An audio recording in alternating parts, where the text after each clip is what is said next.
성도 여러분, 그리고 복음사역의 동역자 여러분, 2022년도 기쁜 성탄절 맞으시기를 바랍니다. 아직 성탄절이 이르지 않았습니다만은 미리 당겨서 이 성탄절 메시지를 전하는 이유는 준비된 마음으로 성탄절을 맞이하자는 뜻입니다. 누가복음 2장 22절에서 40절, 제목은 종을 평안히 놓아주시는 도다라고 정해 보았습니다. 종을 평안히 놓아주시는 도다라고 하는 것이 라틴어로 눅 디미티스라고 하는 것인데 잘 알려져 있는 말이기 때문에 제목 밑에다가 제가 써 두었습니다. 크리스마스라고 하는 것은 그리스도와 마스가 합해진 말입니다. 마스라고 하는 것은 라틴어로 모여서 예배한다는 뜻입니다. 그래서 크리스마스는 그리스도를 높이고 예배하기 위해서 모이는 날이라고 하는 뜻을 갖습니다. 그런데 정작 찬양 받으셔야 할 예수 그리스도는 보이지 않고 사람들만 흥겨워하는 날이 되어 버렸습니다. 이것은 우리가 늘 성탄절을 맞이할 때마다 마음 한구석에 아프게 느끼고 있는 것 중에 하나입니다. 성도들이 애를 쓰는 복음화는 이 크리스마스의 본질이 잘 드러나게 하는 것이라고 말할 수도 있습니다. 기독교인이 이날의 본질을 찾고 경건한 기쁨으로 감사와 찬양을 드리는 것은 신령한 사명 중에 하나입니다. 어떤 의미에서 성탄절을 비롯한 교회의 중요한 절기를 맞는 성도들의 자세는 그 사람의 신앙 수준을 나타내는 것이라고도 할 수 있습니다. 본질은 사라지고 행사만 있다면 그것은 껍질만 남은 생명체와 같은 것이라서 그런 믿음은 믿음이 가지고 있는 능력을 발휘할 수가 없습니다. 그래서 이것을 한번 점검해보자라고 하는 뜻이 오늘 이 말씀 속에 들어 있습니다. 우리는 옳고 그름이 아주 복잡하게 뒤엉켜 있는 세상 속에 살고 있습니다. 그래서 세밀한 영적인 점검이 없으면은 어떻게 어디서부터 형성되었는지 모르는 나의 소신이라고 하는 것이 나를 엉뚱한 것으로 인도해 갈 수가 있습니다. 우리 믿음이 궤도에서 벗어나도 잘 모를 수가 있고 또 신앙의 농도나 원도가 지나치게 낮아져도 이것을 잘 모를 수가 있습니다. 이렇게 되면 우리는 자기도 모르는 사이에 주변 상황에 이끌려 다니게 됩니다. 반대로 믿음이 만족스러울 만한 상태를 유지하게 되면 우리가 환경을 이끌어 갈 수 있게 되고 그 환경을 극복할 수가 있게 되는 것입니다. 믿음의 가치는 골리앗 앞에서 나타납니다. 홍수가 난 요단강 앞에서 믿음의 가치가 나타나는 것이고 사망의 음침한 골짜기 안에서 믿음은 그 진가를 발휘하게 되는 겁니다. 그러나 나도 모르게 믿음이 식어버리거나 궤도를 이탈하면 골리앗 아니라 살쾡이 앞에서도 그것이 호랑이인 줄 알고 무서워 떨 수밖에 없고 도망갈 수밖에 없게 되는 것입니다. 믿음이 없는 것은 아니지만은 주께서 제자들에게 믿음이 적은 자들이다 이렇게 꾸짖은 적이 있으신데 이것은 믿음이 없는 건 아니지만은 믿음이 제 기능을 발휘하지 못하는 것을 지적하시는 말씀입니다. 믿음이 식어버리면 그 믿음의 온도를 다시 적정 상태로 올려놓는 것은 참 쉽지 않은 일입니다. 모든 기능은 적정한 온도에서 가동됩니다. 기계도 그렇고 사람도 그렇고요. 사람도 체온이 어느 정도 유지가 돼야 어떤 몸의 모든 기능이 제 기능을 발휘하게 되는 것과 비슷하다고 할 수 있습니다. 저는 오늘 시몬이라고 하는 사람에 대해서 말씀을 드릴 겁니다. 아기 예수를 본 이 사람의 고백적 찬양과 여러분의 심령 상태를 비교해 보시기를 바랍니다. 그리고 그것으로 자신을 한번 점검해 보시길 바랍니다.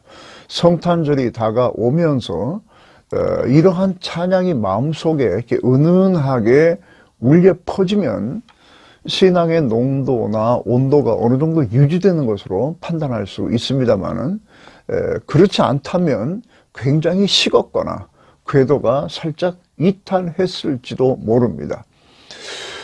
누가복음 1장과 2장 사이에는 세 가지 위대한 노래가 나옵니다. 음악가들은 음악가들대로 또 이 내용에 곡을 붙여 발표해 보고 싶어 하기도 하고, 미술가들은 이것을 또 미술가들대로 시각적으로 나타내 보고 싶어 하는 그 대상입니다. 오늘날도 이것은 기독교의 3대 노래라고 하는 것으로 이렇게 알려져 있습니다. 1장 46절에서 55절에는 마리아의 노래가 있는데, 이것은 마그니피카트라고 해서 지금도 알려져 있는 것이고, 이것은 라틴어인데 우리말로 하면 찬양하다라고 하는 뜻입니다. 라틴어 성경에 있는 마리아의 노래 첫 머리를 그대로 옮긴 것입니다. 그리고 1장 67절부터 79절에는 세례 요한의 아버지 사가랴의 노래가 나오는데, 이것은 베네딕투스라고 해서 알려져 있습니다. 우리말로는 복받은 자라고 하는 뜻입니다. 그리고 오늘 본문인 2장 22절에서 40절은 시므온의 노래인데, 이는 눅 디미티스라고 하는 이름으로 알려져 있습니다. 이제는 놓아주셨다라고 하는 라틴어 성경의 그 첫 머리를 그대로 옮긴 것입니다. 그리고 이어서 안나라고 하는 사람도 나오는데, 이 안나는 노래가 없습니다. 이렇게 세 가지, 마리아의 노래, 그리고 사가랴의 노래, 그리고 시몬의 노래가 3대 노래로 아주 유명하게 그렇게 자리를 잡고 있습니다. 그 중에 눅 디미티스라고 하는 시몬의 노래에 대해서 말씀을 드리려고 합니다. 누가는 이 사람을 소개하면서 2장 25절에 이 사람은 의롭고 경건하여 이스라엘의 위로를 기다리는 자라, 성령이 그 위에 계시더라. 또 26절에는 주의 그리스도를 보기 전에는 죽지 않으리라 하는 성령의 지시를 받은 자라고 이렇게 해서 성령께서 그를 인도하고 계셨다라고 하는 것을 강조하고 있습니다. 남자아이가 태어나면은 40일 정도 지나서 정결예라고 하는 것을 합니다. 이를 위해서 예수님의 부모가 아기 예수님을 예루살렘 성전에 데리고 왔습니다. 이때에 시므온도 성전에 들어갑니다. 이거 뭐 서로 거기서 만나자고 하는 약속을 한 것이 아니라 각기 성령의 인도를 받은 것입니다. 시므온을 소개하면서 성령이 함께 하시는 자라고 미리 설명한 데는 다 이유가 있습니다. 성전에는 여러 곳에서 온 사람들이 이게 늘 북적북적합니다. 그런데 시므온은 아직 포대기에 쌓여 있는 아기 예수를 보더니 그가 하나님께서 약속하신 메시아임을 알아차립니다. 그리고 그 아기를 안고 하나님을 찬양합니다. 29절의 말씀입니다. 주제여, 이제는 말씀하신 대로 종을 평안히 놓아주시는도다. 33절에는 예수님의 부모가 그 말을 듣고 놀랍게 여겼다라고 했습니다. 아기 예수가 메시아라고 하는 사실이 놀라운 것이 아니라 그것은 이미 알고 있는 것이고, 조금 전에 시몬이라고 하는 어떤 노인이 아기를 보자마자 그가 누군지를 알아봤다고 하는 것이 놀라웠다는 뜻일 겁니다. 눅 디미티스라고 하는 이름으로 알려져 있다고 제가 조금 아까 말씀을 드렸는데, 그것은 눅는 이제, 지금이라고 하는 뜻이고, 디미티스는 놓아주다라고 하는 뜻입니다. 시므온의 노래 앞부분을 라틴어로 그대로 옮긴 것입니다. 주제여, 저를 이제 놓아주셨습니다 라고 찬양을 했다고 했는데, 하나님의 은혜와 사랑의 결박, 이런 것을 모르는 사람들은 이러한 말을, 놓아주셨다라고 하는 말을 하기 싫은 것을 억지로 하고 있는, 참 어떻게 지긋지긋한 어떤 숨막히는 환경에서 노연한 것 문으로 연상할 수도 있습니다. 뭐 여러분 중에는 뭐 그런 분이 없으시겠습니다만은 그냥 말만 가지고 보면 그런 식으로 연상을 할 수도 있습니다.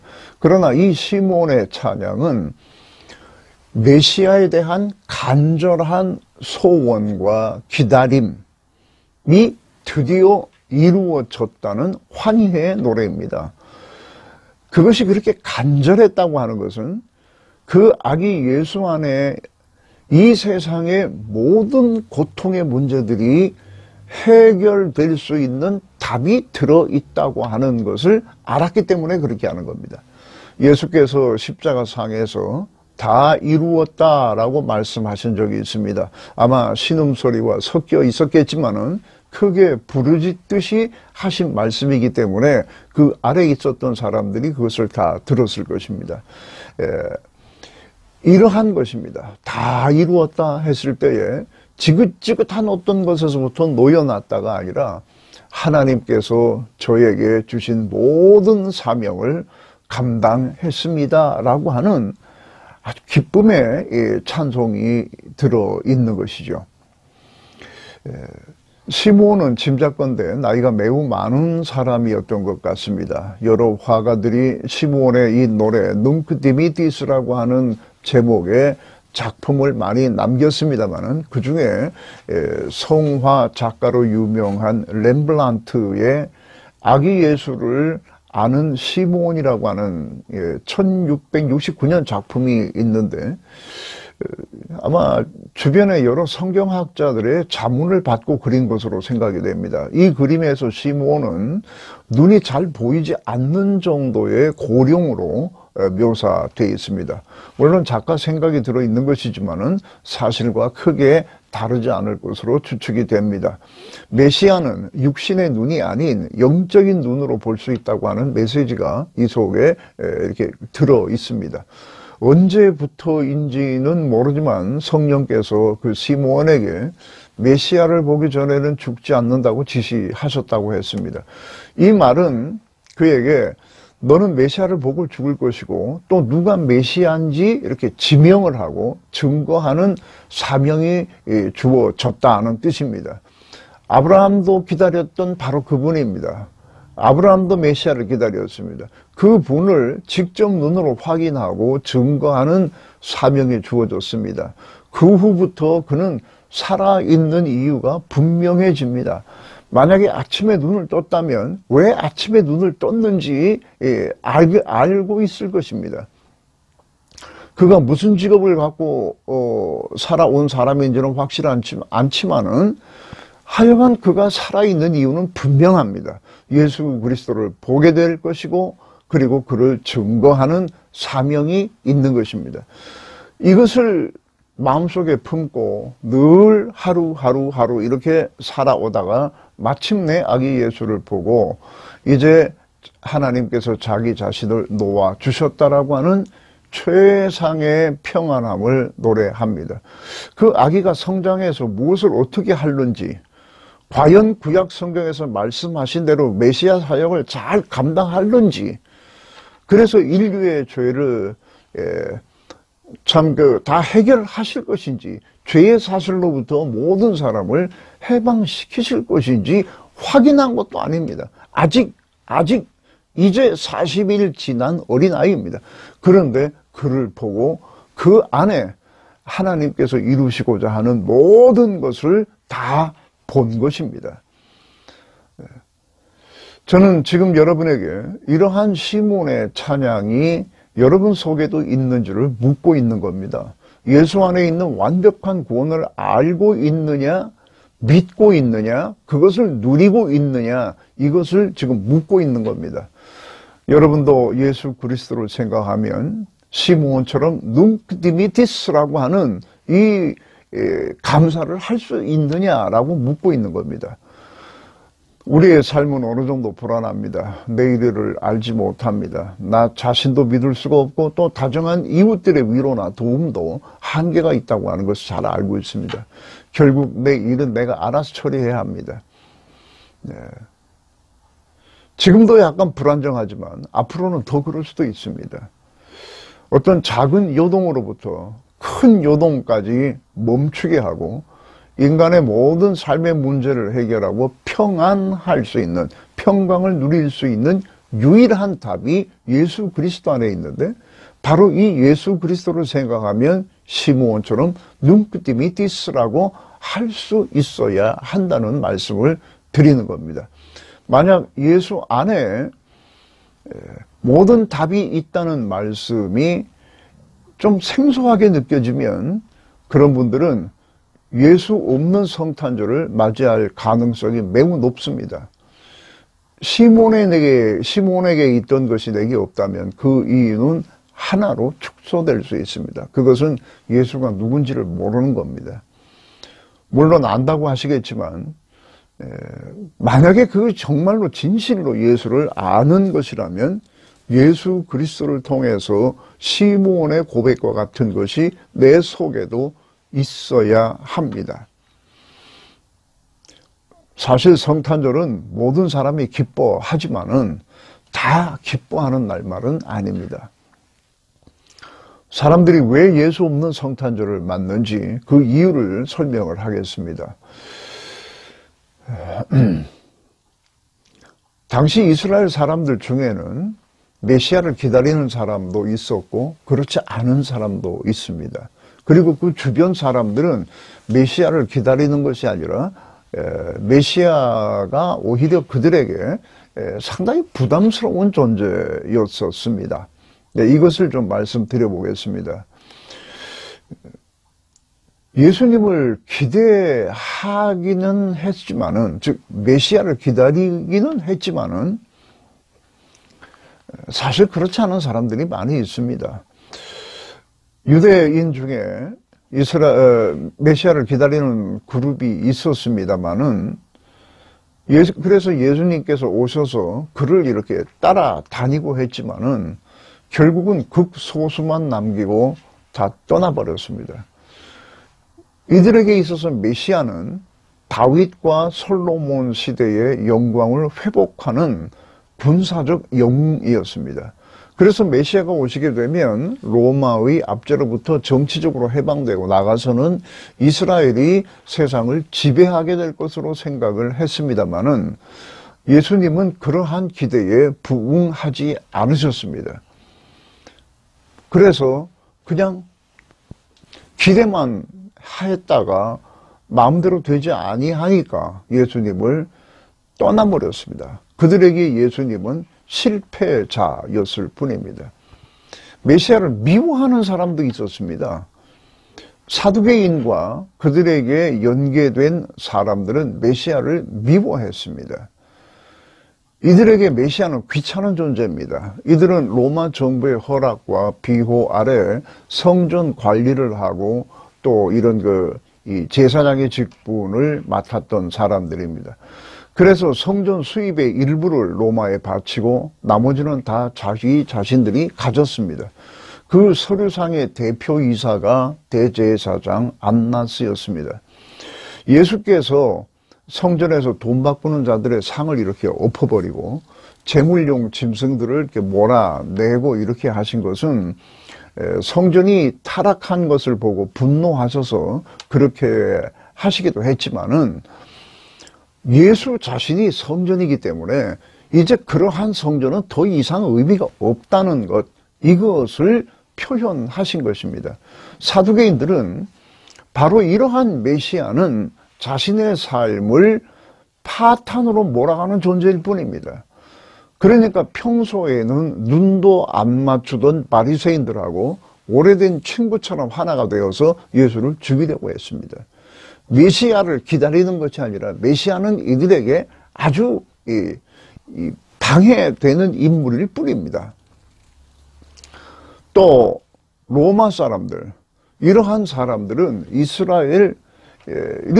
이스라엘이 회복된다고 하는 것은 굉장히 부담스러운 일이기 때문에 메시아는 로마 사람들에게는 그냥 소요를 일으키는 반동분자의 우두머리일 뿐입니다.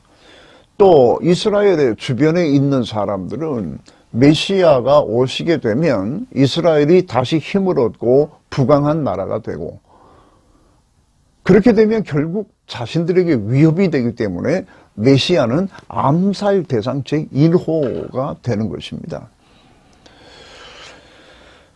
오늘날도 예수님을 대하는 태도는 조금도 달라지지 않습니다. 바리새인과 같은 사람들에게는 자존심 한 상하게 하는 존재일 뿐이고, 사두개인들에게는 그들의 삶을 방해하는 존재고, 로마나 주변국 사람들에게는 그냥 위협적 인물일 뿐입니다.